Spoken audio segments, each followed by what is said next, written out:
The planet is heating up. The oceans are becoming filled with plastic. Change starts now. Change starts now. We're on a countdown To zero waste. 5, 4, 3, 2, 1. This is the Zero Waste Countdown Podcast. Here's your host, Laura Nash. Hi, everyone, and welcome to the ZWC. This is the second episode in the Philadelphia Sustainable Brands New Metrics Conference series that happened in November 2019. So shout out to Sustainable Brands for putting on that event. And to the staff at Remark Glass. It was really cool to tour around the studio in the converted high school that they operate in. It's called the Bok Building, and there are some really, really cool businesses in there in Philadelphia. So the founder of Remark Glass sat down with me at the conference. So here's our conversation all about glass. I'm Rebecca Davies from Remark Glass. We're down in South Philadelphia. Awesome. So that's like right downtown, pretty much? Pretty much, yeah. The business is located in an old high school.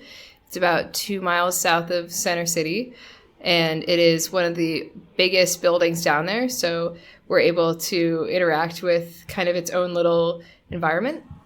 Awesome. And so you do something very special with your glass shop. So you have a zero waste certification, which is very exciting. Yeah, the city of Philadelphia has a zero waste and litter cabinet that's appointed by the mayor.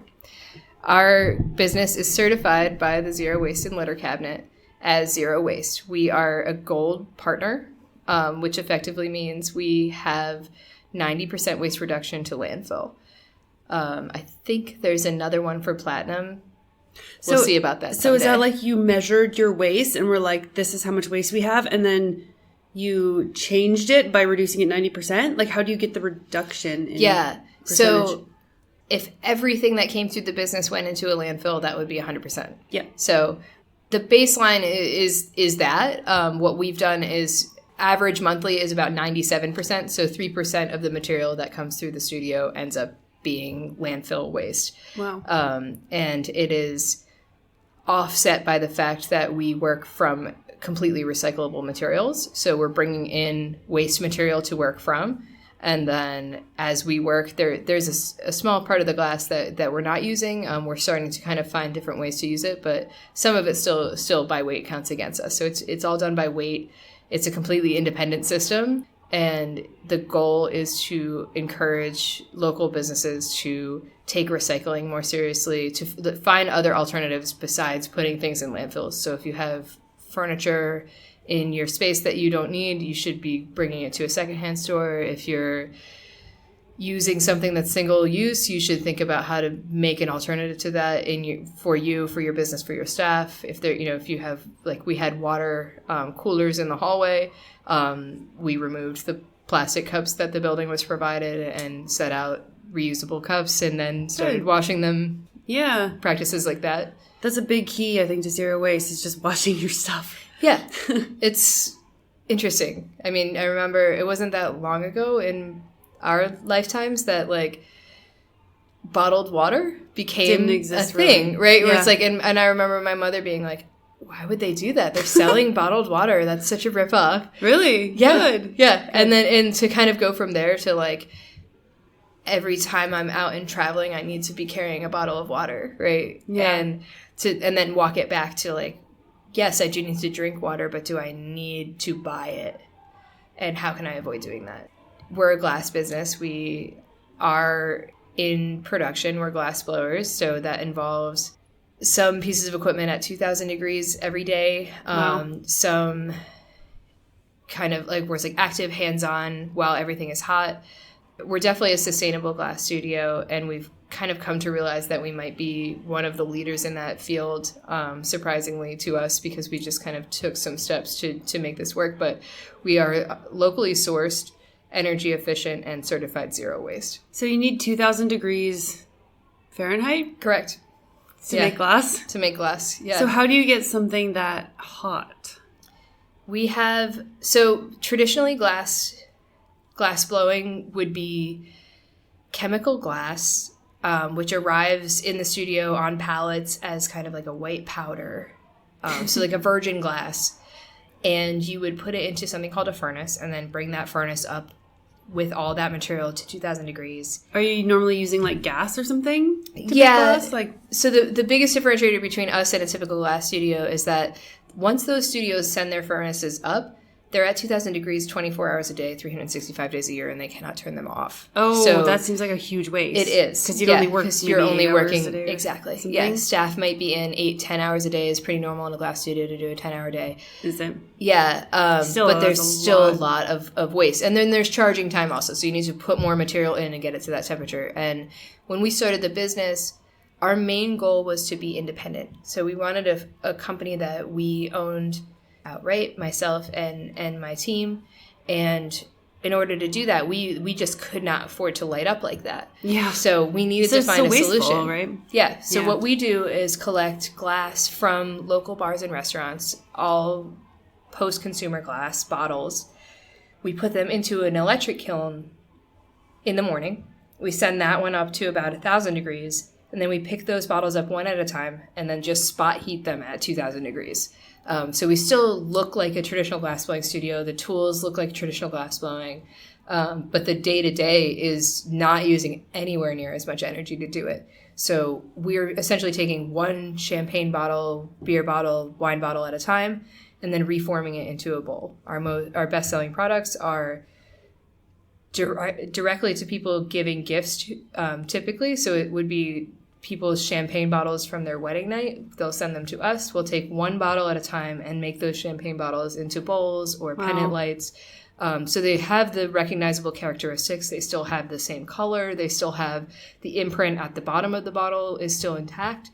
And then we'll reform the glass completely, but it has enough to trigger the memory, and it's reformed to become, like we say, we take single-use containers and make them into things that you can use every day.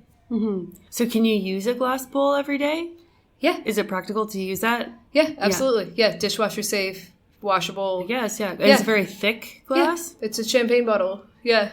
Very cool. I've never thought of having a glass bowl. Yeah, exactly. I want one now. Or dinner, like glassware. We make a lot of glassware, pendant lights, decor. Oh, right. Yeah. Oh, those are very big right now. Yeah, like imagine. Like hanging cups almost. Exactly. With a light bulb in it. Yep.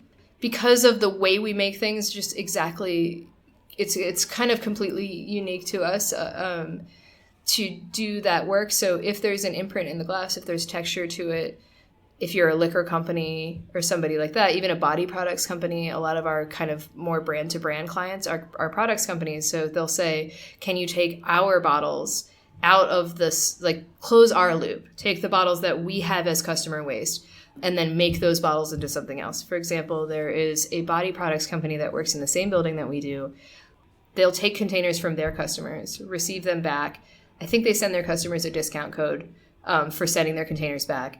We take those glass containers and then make them into face mask bowls. So they make face masks and serums and things like that. And then we just add that element to their packages where now you can mix your face mask into a bowl that got made out of the same product container, essentially. Wow.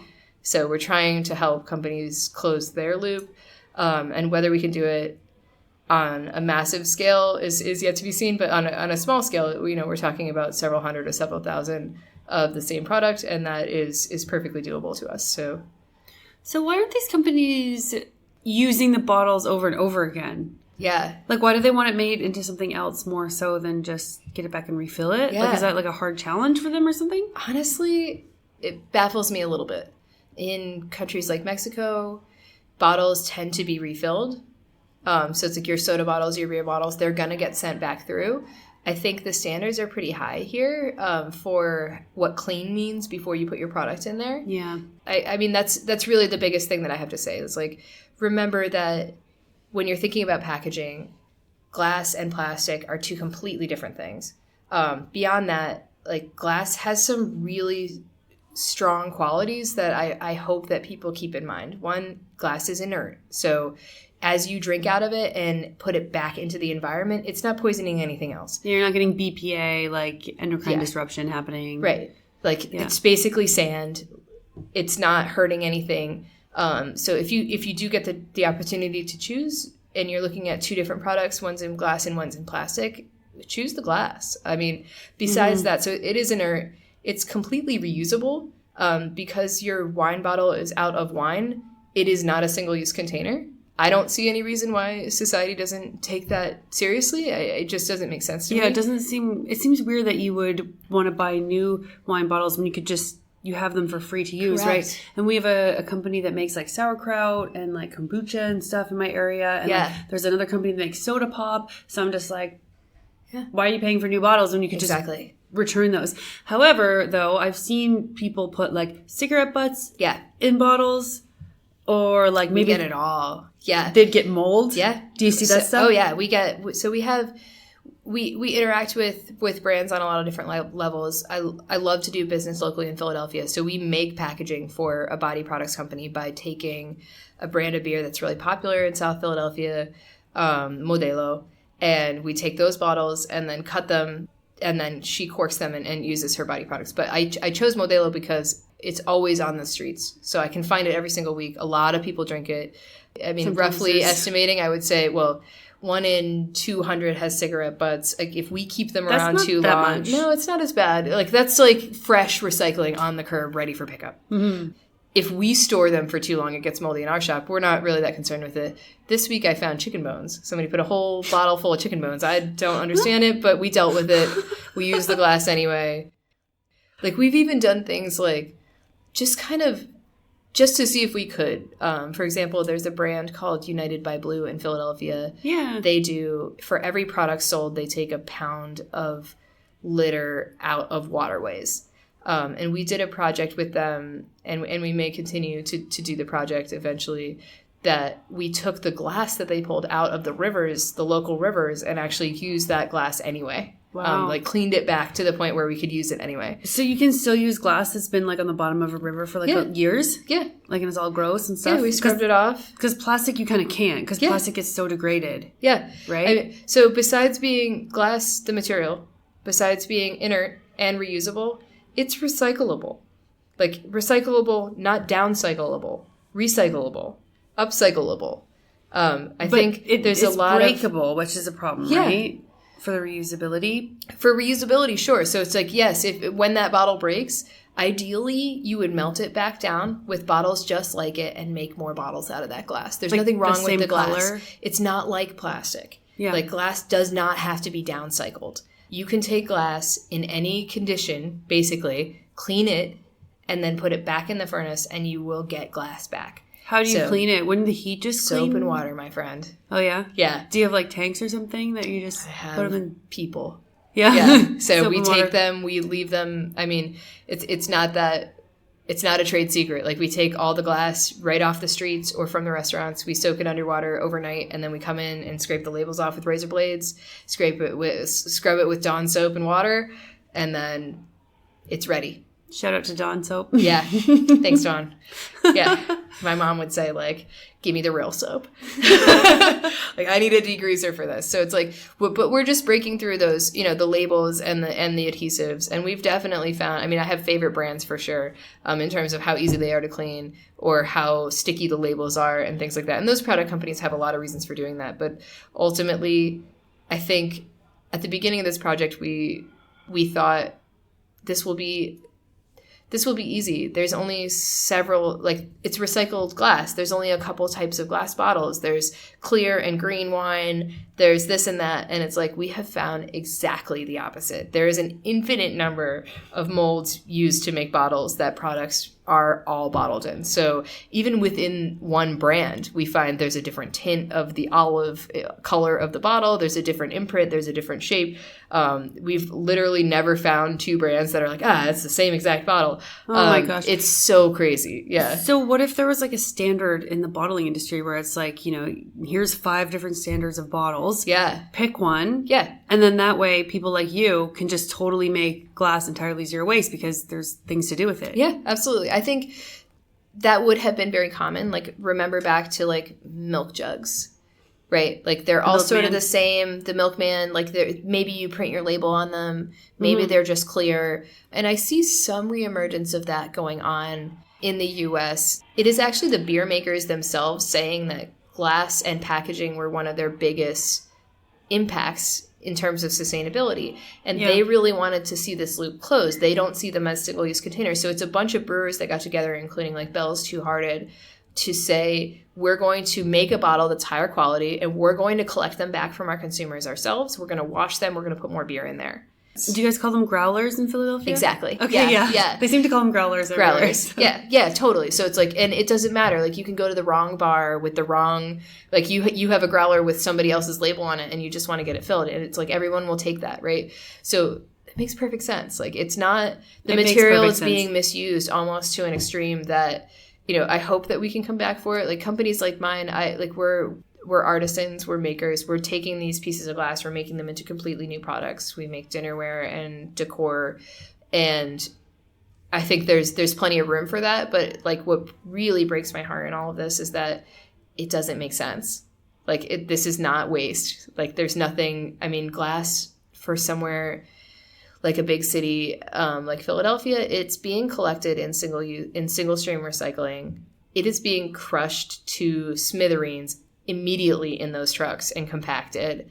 At that point, it's being separated. Anything that's small, they'll assume is glass. They'll send that all out to get cleaned. Then it'll come back in to become usually part of concrete. So that's that's downcycling something that's 100% recyclable for no reason other than the fact that they don't know how to make money doing it. Recycling is a business, and I didn't know you could put glass in concrete or asphalt. It's replacing virgin sand, so it has some properties in that concrete that are maybe a step in the right direction. But ultimately, like, why would you take a material that's 100% recyclable? You can melt glass over and over and over again, and it doesn't lose its chemical properties. So it is very, very unlike plastic. You don't have to make pellets. You don't have to break it into small pieces. You don't have to do any of that. You can just melt it again. I could like break a beer bottle on my floor and like sweep it up into a dustbin and be like, can you melt this into something? And you could just like make beautiful artwork. Right. Yeah. We would say like, yes, there's nothing wrong with that glass. Like, if there's something wrong with the bottle, it's not going to hold liquid anymore. But you can remake it into. Yeah. Oh, I didn't know that. Like, to me, it's like, this is a huge common sense problem. I think there's a lot of confusion about materials right now. And then I guess I would just say, like, it's really important to remember that as your municipalities start to talk about handling waste, first of all, listen. Like, if they start to need us to separate things, it's really okay. Like, put your aluminum in a different bin than you put your cardboard in. It's okay. Like, they're completely different things. Yeah. If they can't do that much labor and society needs to start to take a major role in that, it's totally common all over the world. And it's all us that are paying for it in North America, like, through our tax dollars. So, you know, if you want to keep paying more and more taxes, like, just keep not separating. Exactly. You know, I think irresponsible recycling is definitely something that's coming kind of top of mind these days. And glass is more or less not involved. I mean, like, they don't need you to clean something back to chemically clean in order to make it recyclable, but they do need you to consider whether it's completely contaminated. Mm-hmm. And like, again, like, the best thing about glass, like, society has always relied on glass. For thousands of years, yes, right? Yeah, several thousand years we've been making glass. And then today there's a really strong argument. You would not make it a single day without glass in your life. You can't drive a car without it. You can't use your phone without it. Yeah. You can't. Yeah, it was like, it's been transporting liquids really successfully for a really long time. It's been easy to make, more or less, by craftspeople just like me and by bigger businesses in terms of packaging for a very long time. And we're misusing it to an extreme. And I guess my fear is that there's so much attention being paid to plastics and making plastics more recyclable? Yeah, recyclable, downcyclable, any usable, you know, just like cheaper, any of those things, that like the attention's completely pulled away from glass. Yeah. And glass is one of those materials that it hits the same places as like it's a renewable resource. I mean, like, there's certainly a lot to say about sand on this earth and what sand is being used for, how sand gets used, how it gets moved, what happens to it. Glass is essentially made from sand. But if we stopped making glass today, virgin glass, we could still use all of this glass. We could still make glass for a very long time. I mean, there's nothing like, there must be so much in landfill. There's so much in landfill. In fact, they use it to make a barrier when they're covering the landfill for the last time. I think I've heard of that. Yeah, they put glass on top to put some barrier between that material, the landfill material, and like the earth. dirt and stuff. You know, so it's like, and to me, I'm like, that is a completely viable material. I mean, typically, like, I think people have it in their minds that glass is going to be recycled in the way that you take all the glass and then you melt it back down and then you make more bottles out of it. And ideally, that's totally possible. Practically speaking, almost all municipalities only recycle clear. So colored glass is almost, it gets thrown in as waste often. And oh, really? In a studio like mine, like we just melt it together. Like I melt a green pot and an olive pot and a gold pot and a blue pot if we want to do that kind of melting. But yeah, like on the bigger scale, it's like they're usually separating out clear if they're melting it at all. And it's just like kind of a tragedy, I think, of the material to see that like there is absolutely no reason that every time you open a beer or a glass of wine, you should be using raw minerals, virgin raw minerals, and then putting them back into a landfill. So I make my own beer and wine at home, and it's for that reason. So I have some nice flip top Correct. bottles, Yes. so that I don't have to waste the corks or the caps. Perfect. And I just keep using them over and over, and I love them so much. And it's a perfect system, right? It's a perfect system. There's nothing wrong with it. You wash them. I don't have to wine drive them into town to the beer store to return them. You know, where they're going to be like washed in probably high heat and stuff. You know what I've been wondering this whole time though? How did you get the chicken wings? How did you get the chicken bones out of the bottles? Very carefully. Did you just break it and were like, I can't do this? No, I pick them out. Shook it. They came out one at a time. It was a little gruesome. Yeah, like I have like, some like there's some limits. I've seen some bottles that I didn't go there. The chicken bones spent at least one full day in the trash can. Like I saw it, I was like, I've seen everything, right? Like I've seen bottles full of cockroaches. I've seen bottles full of river growths. Cockroaches? Totally. Are you worried about your own building getting cockroaches? The building already has cockroaches. It's an old building. Is this like New York City? Yeah, totally. All the So it's like, but this one I was like, ugh, chicken wings. So I like throw it in the trash can immediately. I'm just like, no, this isn't recyclable either because it's contaminated. So I put it in the trash can. Then my business partner comes in and he's like, why did you put that in the trash? Like, that's still a piece of glass. I'm like, oh, like I just like, there's limits to the amount of cleaning I'm willing to do to get one product out. So like, we both are like, okay, it's fine. The next day, a staff member comes in and pulls it out of the trash can. So then like we close for the day. This thing is still sitting on the counter with chicken bones in it. And I just like stand there and shake it vigorously until they all come out. Wow. It's what it is. Like we've seen it all. My least favorite have chewing tobacco in them.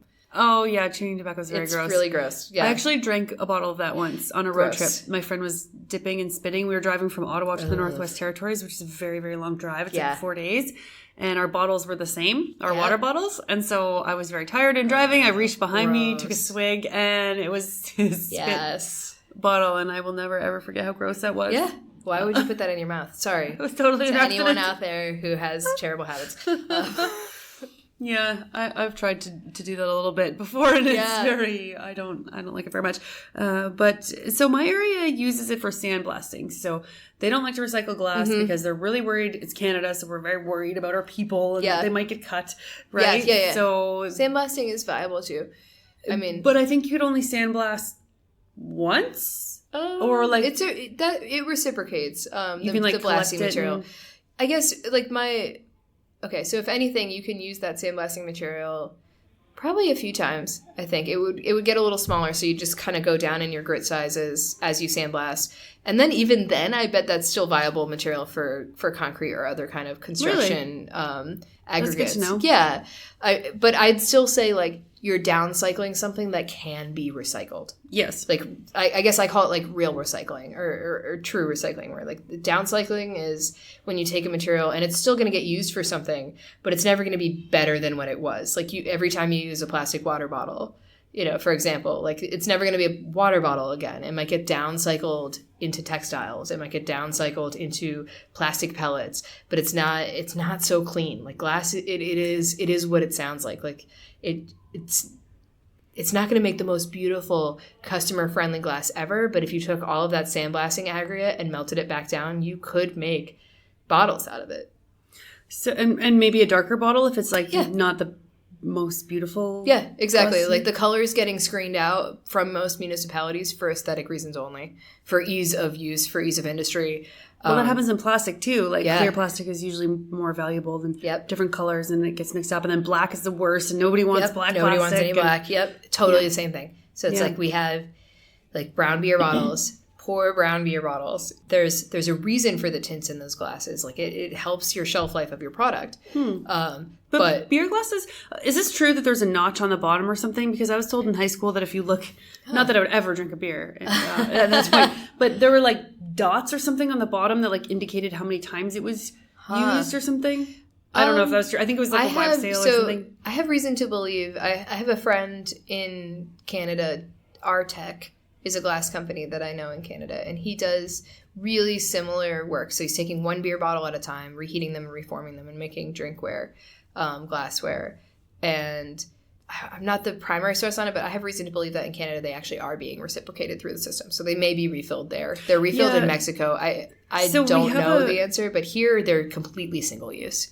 We have a beer store in Ontario. So I was on the West Coast for a very long time, and it's all just like you can privately own a beer store. Then I moved back to Ontario, and I felt like I was in a communist country or something because you have to wait in this long lineup, and then you get to the cash register and you say, hey, I would like a 24-pack of beer. Yeah. And then they have to like go in the back and bring it out, and they put it down this conveyor belt. So it's very weird. It's like standing in the bread line for your beer. I just thought it was very awkward. I think there's something really similar. Yeah. But you bring your beer back.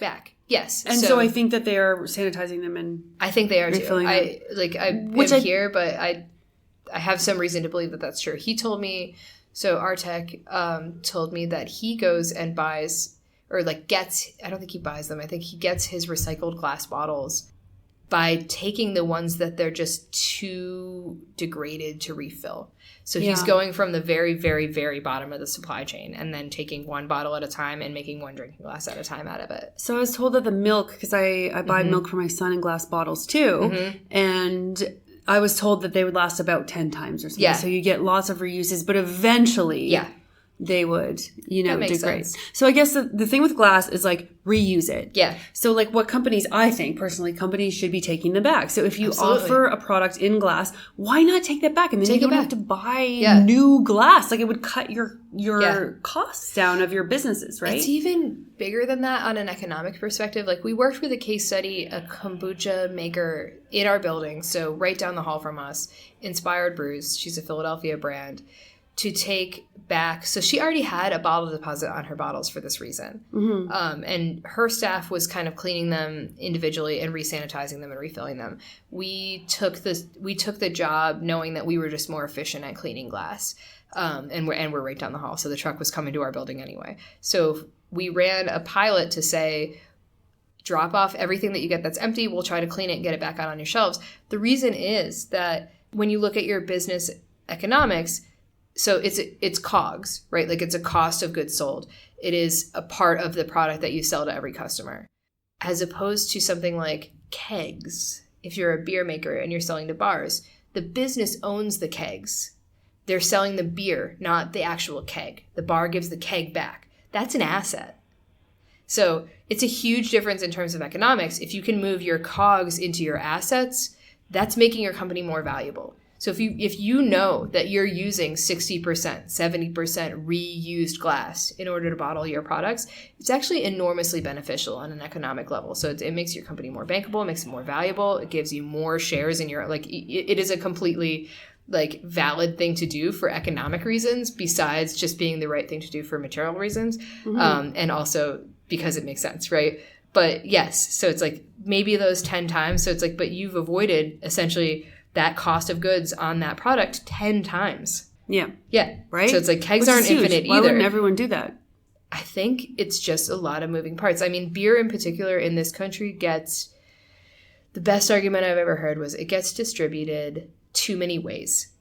So like in some states, although Pennsylvania is kind of strange, like in some states you can buy beer at a gas station, at a grocery store, at a bar. So you gotta have trucks going to all these different places? To collect the empties. But they're going there to deliver them. That's my point. But logistics is always hard. We come across this a lot. Yeah, so it's like you're moving a lot of weight, glass is heavy, so it's like on some level, like, but on some level, like if you sit down at a bar and you drink a beer, someone's going to move that empty. whether it's the city and the sanitation department or the same company going to collect truck. it, or somebody's moving it. So it's going away from there. There's a lot of potential here in glass. Well, I think we're out of time, but I just wanted to ask one more question. So to heat the glass, you are using like French fry grease and stuff, right? We're about to be. Yeah, that's amazing. Yeah. We are so excited to say that we will be powering by fry-later oil coming which is up also in your own building, so you don't even need to go down the street or a truck or anything. So very cool. So we'll have to watch out for that. Yeah. So what is your website? If you want Remark Glass. So we're Remark Glass. Remarkglass.com is our website, and the handle for Instagram or Twitter is at Remark Glass. Awesome. That's Rebecca Davies from Remark Glass here in Philadelphia. It was very nice to sit down with you. Thank you. Thank you. Change starts now. This is the Zero Waste Countdown Podcast.